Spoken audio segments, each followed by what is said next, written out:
നമസ്കാരം. പ്രവാസി ഓൺലൈൻ ന്യൂസിലേക്ക് ഏവർക്കും സ്വാഗതം. ഇന്നത്തെ പ്രധാന വാർത്തകൾ. രാജാതിരാജനായി യെരുശലേമിലേക്ക് എഴുന്നള്ളിയ ക്രിസ്തുനാഥന്റെ സ്മരണയിൽ ഏവർക്കും ഭക്തി നിർഭരമായ ഓശാന പെരുന്നാൾ ആശംസകൾ സ്നേഹപൂർവ്വം നേരുകയാണ്. വരാനിരിക്കുന്ന വിശുദ്ധവാരം ഏവർക്കും അനുഗ്രഹദായമാകട്ടെ എന്ന് ആശംസിക്കുന്നു. ഒരിക്കൽ കൂടി ഏവർക്കും ഹൃദയം നിറഞ്ഞ ഓശാന തിരുനാൾ ആശംസകൾ നേരുന്നു. ഇനി വാർത്തകളിലേക്ക് കടന്നാൽ, ഈസ്റ്റർ അവധിക്കാലത്തെ തിരക്ക് പരിഗണിച്ച് യാത്രക്കാരുടെയും റെയിൽവേ ജീവനക്കാരുടെയും സുരക്ഷ ഉറപ്പാക്കുന്നതിനായി ജർമ്മനിയിലുടനീളമുള്ള പ്രധാന റെയിൽവേ സ്റ്റേഷനുകളിൽ ഫെഡറൽ പോലീസ് സുരക്ഷാ പരിശോധന ശക്തമാക്കി. വെള്ളിയാഴ്ച മുതൽ ഞായറാഴ്ച വരെ നീണ്ടു നിൽക്കുന്ന പ്രത്യേക സുരക്ഷാ കർമ്മ പദ്ധതിക്കാണ് പോലീസ് രൂപം നൽകിയിരിക്കുന്നത്. ബെർലിൻ, ഹാംബുർഗ്, ബ്രേമൻ എന്നീ നഗരങ്ങളിലെ സ്റ്റേഷനുകളിലാണ് പോലീസ് കൂടുതൽ ശ്രദ്ധ കേന്ദ്രീകരിക്കുന്നത്. കൂടാതെ North Rhine Westphalia, Lower Saxony, Bavaria എന്നിവിടങ്ങളിലെ പ്രധാന ഗതാഗത കേന്ദ്രങ്ങളിലും കർശനമായ പെട്രോളിംഗ് ഏർപ്പെടുത്തിയിട്ടുണ്ട്. അക്രമ സംഭവങ്ങൾ റിപ്പോർട്ട് ചെയ്യപ്പെട്ടിട്ടുള്ള 10ഓളം പ്രധാന ഹോട്ട്സ്പോട്ട് സ്റ്റേഷനുകളിൽ പ്രത്യേക നിരീക്ഷണം ഉണ്ടാകും. ഈ വർഷം ജർമ്മനിയിൽ നടക്കുന്ന രണ്ടാമത്തെ വലിയ സുരക്ഷാ നീക്കമാണിത്. ഈസ്റ്റർ യാത്രകൾക്കായി സ്റ്റേഷനുകളിൽ എത്തുന്നവർ പോലീസിന്റെ പരിശോധനകളുമായി സഹകരിക്കണമെന്ന് അധികൃതർ അഭ്യർത്ഥിച്ചിട്ടുണ്ട്. ജർമ്മനിയിലെ റെയിൽവേ സ്റ്റേഷനുകൾ കുറ്റകൃത്യങ്ങളുടെ കേന്ദ്രങ്ങളായി മാറുന്നുവെന്ന ഞെട്ടിക്കുന്ന കണക്കുകളാണ് പുറത്തുവരുന്നത്. 2025 ഔദ്യോഗിക കണക്കുകൾ പ്രകാരം റെയിൽവേ സ്റ്റേഷനുകളിൽ മാത്രം കഴിഞ്ഞ വർഷം 980-ലധികം കത്തിക്കുത്തുകൾ റിപ്പോർട്ട് ചെയ്യപ്പെട്ടു. സ്ത്രീകളെയും കുട്ടികളെയും ലക്ഷ്യമിട്ടിട്ടുള്ള 2200-ഓളം ലൈംഗിക അതിക്രമ കേസുകളാണ് രജിസ്റ്റർ ചെയ്തിട്ടുള്ളത്. ജർമ്മനിയിലെ ഏറ്റവും തിരക്കേറിയ സ്റ്റേഷനുകളായ Frankfurt Main, Hamburg main station, Berlin Alexanderplatz, Cologne main station, Hanover main station എന്നിവയാണ് കുറ്റകൃത്യങ്ങളിൽ മുന്നിട്ട് നിൽക്കുന്നത്. ഈസ്റ്റർ അവധിക്കാലത്ത് സുരക്ഷ ഉറപ്പാക്കാൻ റെയിൽവേ സ്റ്റേഷനുകളിൽ കൂടുതൽ പോലീസിനെയും വിന്യസിച്ചിട്ടുണ്ട്.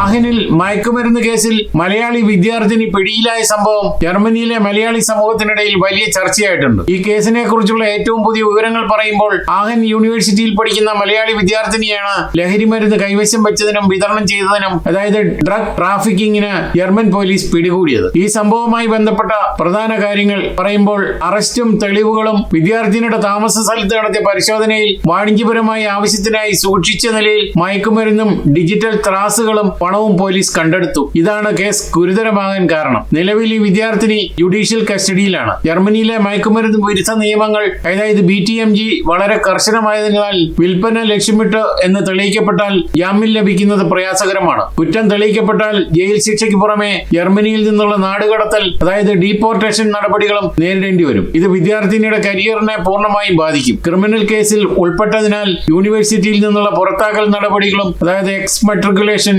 ഉണ്ടായേക്കും. ജർമ്മനിയിലെ വിദ്യാർത്ഥികൾ അല്ലെങ്കിൽ യുവജനങ്ങൾ ഈ സംഭവം ഒരു പാഠമായി കണ്ട് കാര്യങ്ങൾ ശ്രദ്ധിച്ചാൽ നിങ്ങൾക്ക് തന്നെ നല്ലത്. അറിയാത്ത പാഴ്സലുകൾ മറ്റൊരാൾക്ക് വേണ്ടി സ്വീകരിക്കുന്നതോ ഡെലിവറി ചെയ്യുന്നതോ വലിയ ചതിക്കുഴികളാകാം. അതിനുള്ളിൽ എന്താണെന്ന് ഉറപ്പുവരുത്തുക. മയക്കുമരുന്ന് ഉപയോഗിക്കുന്നതോ വിൽക്കുന്നതോ ആയ ആളുകളുമായുള്ള ചെറിയ സൗഹൃദം പോലും പോലീസിന്റെ നിരീക്ഷണ വലയത്തിൽ നിങ്ങളെ എത്തിക്കും. ജർമ്മനിയിൽ കഞ്ചാവ് നിയമ വിധേയമാക്കിയെങ്കിലും അതിന്റെ വിൽപ്പനയും അളവിൽ കൂടുതൽ കൈവശം വയ്ക്കുന്നതും ഇപ്പോഴും കടുത്ത ശിക്ഷ ലഭിക്കാവുന്ന കുറ്റങ്ങളാണ്.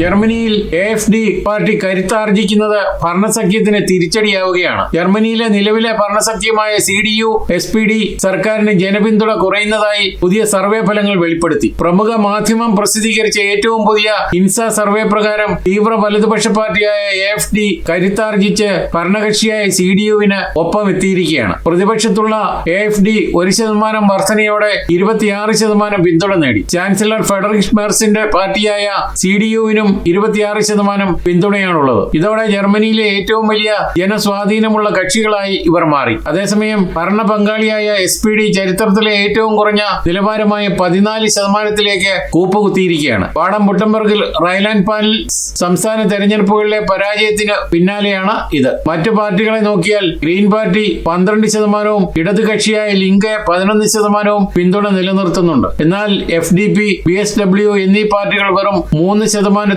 പാർലമെന്റിന് പുറത്താകാനുള്ള ഭീഷണിയിലാണ്. നിലവിലെ ഭരണസഖ്യത്തിനാകെ 40% വോട്ടുകൾ മാത്രമേ ഉള്ളൂ. ഇത് ഭൂരിപക്ഷത്തിന്, അതായത് 45%-ൽ താഴെയാണ്. AfDയുമായി സഖ്യത്തിനില്ലെന്ന് CDU ആവർത്തിച്ച് വ്യക്തമാക്കുന്നുണ്ടെങ്കിലും AfDയുടെ വളർച്ച വരാനിരിക്കുന്ന തെരഞ്ഞെടുപ്പുകളിൽ ജർമ്മനിയുടെ ഭരണസ്ഥിരതയെ ബാധിക്കുമെന്ന് രാഷ്ട്രീയ നിരീക്ഷകർ കരുതുന്നുണ്ട്. ഇറാൻ അമേരിക്കൻ യുദ്ധഭീഷണി മൂലം വർദ്ധിച്ചു വരുന്ന ഇന്ധനവില, കുടിയേറ്റ പ്രശ്നങ്ങൾ, സാമ്പത്തിക മാന്ദ്യം എന്നിവയാണ് സർക്കാരിനോടുള്ള ജനരോഷത്തിന് പ്രധാന കാരണമായി കാരണമായി ചൂണ്ടിക്കാണിക്കപ്പെടുന്നത്. 2025 ഫെബ്രുവരിയിലെ പൊതു തെരഞ്ഞെടുപ്പിന് ശേഷം ഭരണസഖ്യത്തിന് 10%-ലധികം വോട്ടർമാരെ ഇതിനോടകം നഷ്ടപ്പെട്ടതായും ഇൻസ വ്യക്തമാക്കി.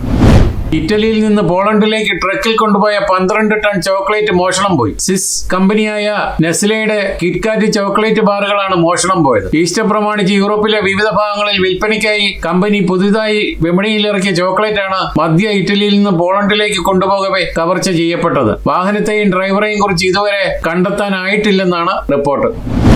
മധ്യ ജർമ്മനിയിലെ പ്രശസ്ത മരിയൻ തീർത്ഥാടന കേന്ദ്രമായ നേവിഗസിൽ കൊളോണിലെ സീറോ മലബാർ സമൂഹം നടത്തിയ കുരിശിന്റെ വഴി ഭക്തിസാന്ദ്രമായി. മാർച്ച് 27 വെള്ളിയാഴ്ച വൈകുന്നേരം 5 മണിക്ക് നേവിഗസിലെ മരിയൻ കത്തീഡ്രലിന്റെ താഴ്വരയിലാണ് കുരിശിന്റെ വഴി നടന്നത്. ജർമ്മനിയിൽ ജോലിക്കും പഠനത്തിനുമായി എത്തിയ നിരവധി യുവജനങ്ങൾ ചടങ്ങുകളിൽ സജീവമായി പങ്കെടുത്തു. തുടർന്ന് മരിയൻ കത്തീഡ്രലിൽ നടന്ന ആഘോഷമായ ദിവ്യബലിയിൽ ഫാദർ ടോം കൂട്ടുങ്ങൽ MCBS മുഖ്യ കാർമ്മികത്വം വഹിച്ചു. സീറോ മലബാർ കമ്മ്യൂണിറ്റി വികാരി father Ignatius Chalissery CMI, father Thomas ചാലിൽ CMI, ഫാദർ ഡിറ്റോ സുപ്രത്ത് CMI എന്നിവർ സഹകാർമ്മികരായിരുന്നു. ഭക്തിസാന്ദ്രമായ ഗാനാലാപനം ശുശ്രൂഷകൾക്ക് കൂടുതൽ ആത്മീയത പകർന്നു. കൊളോൺ അതിരൂപതയിലെയും SN ആഹൻ രൂപതകളിലെയും സീറോ മലബാർ വിശ്വാസികളാണ് കുരിശിന്റെ വഴിയിൽ പങ്കെടുത്തത്. കൊളോൺ ആസ്ഥാനമായുള്ള ഇന്ത്യൻ കമ്മ്യൂണിറ്റിയിലെ സെന്റ് മാർട്ടിൻ ബെർഗിഷസ് ലാൻഡ് ഷ്വൽ കുടുംബ കൂട്ടായ്മയാണ് പരിപാടികൾക്ക് ആതിഥേയത്വം വഹിച്ചത്. ചടങ്ങുകൾക്ക് ശേഷം ഇന്ത്യൻ രീതിയിലുള്ള ലഘുഭക്ഷണവും ഒരുക്കിയിരുന്നു. തിരുക്കർമ്മങ്ങളിൽ പങ്കെടുത്ത എല്ലാവർക്കും കുടുംബ കൂട്ടായ്മ പ്രസിഡന്റ് മേഴ്സി തടത്തിൽ നന്ദി രേഖപ്പെടുത്തി.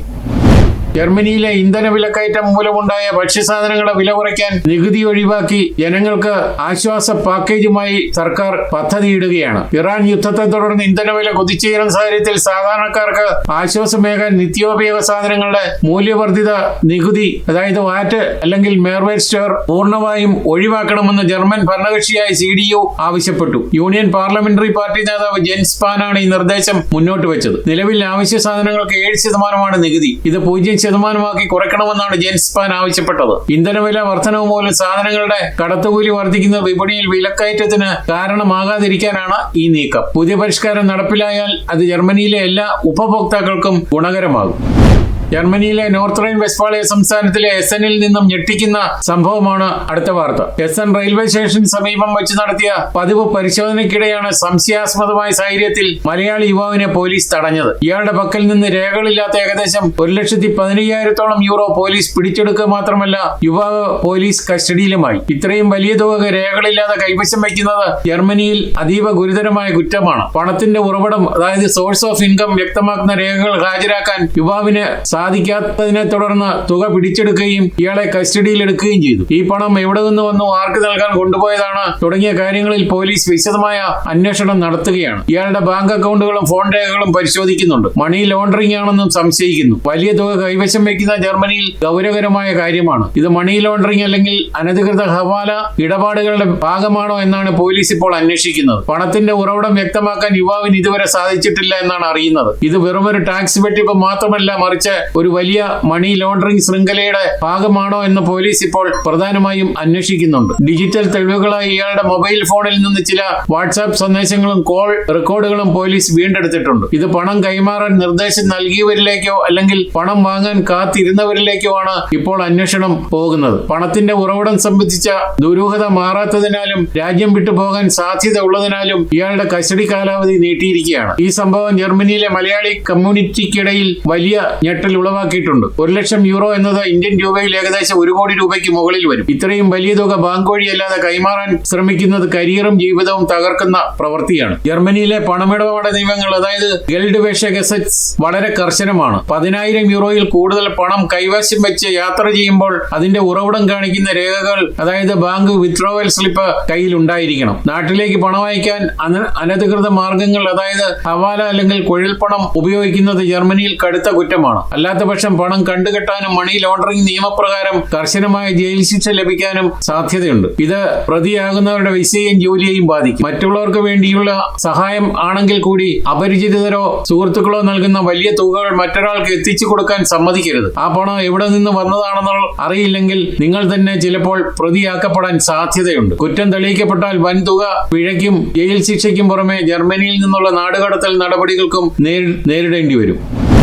കേരള നിയമസഭാ തെരഞ്ഞെടുപ്പിനോടനുബന്ധിച്ച് പ്രവാസി സമൂഹത്തെ സജീവമായി ഉൾപ്പെടുത്തുന്നതിന്റെ ഭാഗമായി UDF യൂറോപ്പ് സംഘടിപ്പിക്കുന്ന ദി മീറ്റ് ദ കാൻഡിഡേറ്റ് പരിപാടി മാർച്ച് 29 ഞായറാഴ്ച ഇന്ത്യൻ സമയം രാത്രി 10-ന് നടക്കും. UK സമയം വൈകിട്ട് 4:30-നും യൂറോപ്പ് സമയം വൈകിട്ട് 5:30-നും ആരംഭിക്കുന്ന പരിപാടി ഓൺലൈൻ പ്ലാറ്റ്ഫോമായ സൂം വഴിയാണ് സംഘടിപ്പിക്കുന്നത്. പരിപാടിയുടെ ഔദ്യോഗിക ഉദ്ഘാടനം കോൺഗ്രസ് പാർട്ടി വർക്കിംഗ് കമ്മിറ്റി സ്ഥിരം ക്ഷണിതാവും UDF ക്യാമ്പയിൻ കമ്മിറ്റി ചെയർമാനുമായ രമേശ് ചെന്നിത്തല MLA നിർവഹിക്കും. കേരളത്തിലെ വിവിധ നിയോജക മണ്ഡലത്തിൽ നിന്നുള്ള പ്രമുഖ UDF സ്ഥാനാർത്ഥികളും നേതാക്കളും പരിപാടിയിൽ പങ്കെടുക്കും. Anwar Sadath, VS Joy, Sandeep Warrier, KM Abhijith, Manoj Moothedan, Shibu Thekkumpuram, AD Thomas, Chandy Oommen, Pazhakulam Madhu, AP Anilkumar, Abu John Joseph, Aryadan Shoukath, PK Basheer, K Praveenkumar, Ramesh Pisharody എന്നിവർ പങ്കെടുക്കുന്ന പ്രധാന നേതാക്കളിൽ ഉൾപ്പെടുന്നു. പ്രവാസി മലയാളികളുടെ പങ്കാളിത്തം ശക്തിപ്പെടുത്തുകയും സാമൂഹിക മാധ്യമങ്ങളിലൂടെ ഓൺലൈൻ ഇടപെടലുകളുടെയും തെരഞ്ഞെടുപ്പ് പ്രചാരണത്തിന് കൂടുതൽ ഊർജ്ജം നൽകുകയും ചെയ്യുക